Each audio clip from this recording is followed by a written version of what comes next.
మిత్రులందరికీ నమస్కారం.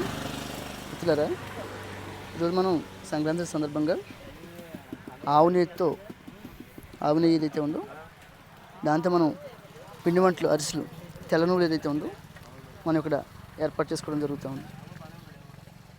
ఈరోజు చూసుకుంటే పిండి వంటలు మన గతంలో ఏదో కొంచెంగా ఎవరైనా అడిగిన మిత్రులకి మన ఇంటి దగ్గర ఇచ్చేవాళ్ళం.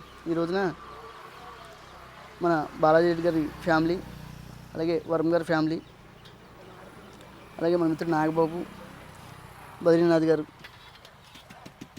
అలాగే మన వెంకట్. ఇక్కడ చూసుకుంటే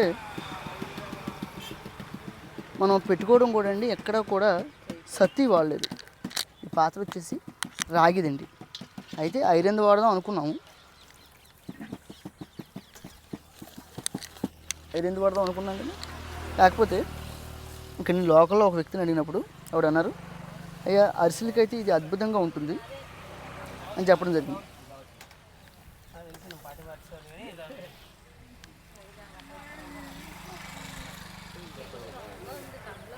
అమ్మా వేస్తారు ఆరబెట్టి. ఇక్కడ అలాగే చూసుకుంటే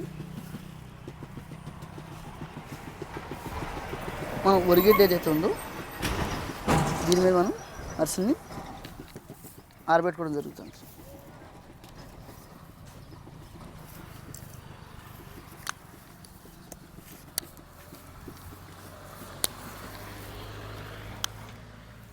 ఎందుకంటే అంతకుముందు మనకి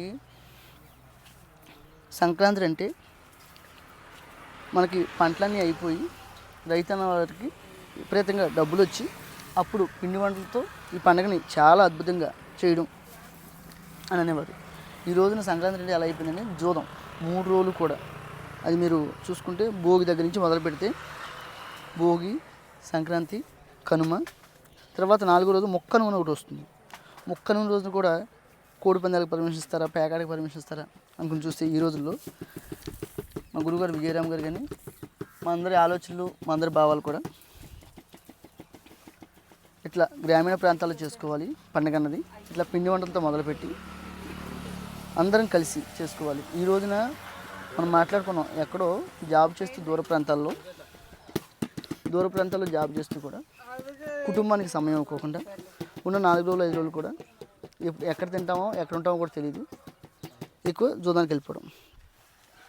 ఈరోజు చూసుకుంటే బాలాజీ రెడ్డి గారు చాలా బాగా అన్ని విషయాల్లో, అది వంట విషయంలో కానీ, శ్రమించే విషయంలో కానీ, ఆఖరికి నేను ఉదయం కూడా కమ్మలు నరకడంలో కూడా మన బద్రీనాథ్ గారు, బాలాజీ రెడ్డి గారి మొత్తం పుల్లలన్నీ కూడా నరకడం, ఇక్కడ ఏర్పాటు చేయడం. అంటే ఇక్కడ ఎలా చెప్పాలంటే ఎవరి పాత్ర వాళ్ళు అంటారు కదండి, ఆ పాత్ర మా బాలాజీ రెడ్డి గారు ఎక్కువ పోషించాలని చెప్పాలి.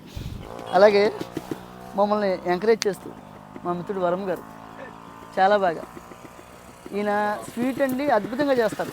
నిన్న గుమ్మడికాయ హల్వా అండి, ఇది బూడిద గుమ్మడికాయ హల్వా చేశారండి, చాలా అద్భుతంగా. మా చెల్లాయి ఇంకా ఆయన మాట అయితే జవదాటదు, ప్రతి విషయంలో కూడా ఆయన ఏం చెప్తే అది. అట్లా అని చెప్పేసి ఈయన వంట కూడా అద్భుతంగా చేస్తారండి. మనం లాస్ట్ టైం ఆర్గానిక్ మేళ ఏదైతే జరిగిందో ఆర్గానిక్ మేళకి వెళ్ళినప్పుడు మనకి ఈయన భోజనం కూడా ఏర్పాటు చేయడం జరిగింది. అలాగే ఇక్కడ చూసుకుంటే మా మిత్రుడు నాగబాబు అంటే ఎప్పుడు కూడా పని చేస్తూ మీరు ఎప్పుడు చూసి ఉంటారు, ఇప్పుడు చూస్తూ ఉన్నారు. అదే మన వరం గారు కూడా అంటూ ఉంటారు, నాగబాబు నేను వెనకమాల చేస్తూ ఉంటే మీరు ఎదురుండి ఏదో చెప్తూ ఉన్నారండి అని. అదే నేను అంటున్నాను, మీరు కూడా చెప్పే ప్రయత్నం చేయండి, భవిష్యత్తులో మీ అవసరం కూడా మన మిత్రులందరికీ కూడా అవసరం ఉంటుంది అని చెప్పడం. అలాగే చూసుకుంటే వీటితో పాటు స్వీట్ అరిసెలతో పాటు ఇంకా మనకి జంతికలు, చక్కెరలు కూడా వేసుకునే ఆలోచన ఉంది. అది కూడా మీ అందరికీ చూపించే ప్రయత్నం చేస్తాను. నమస్తే.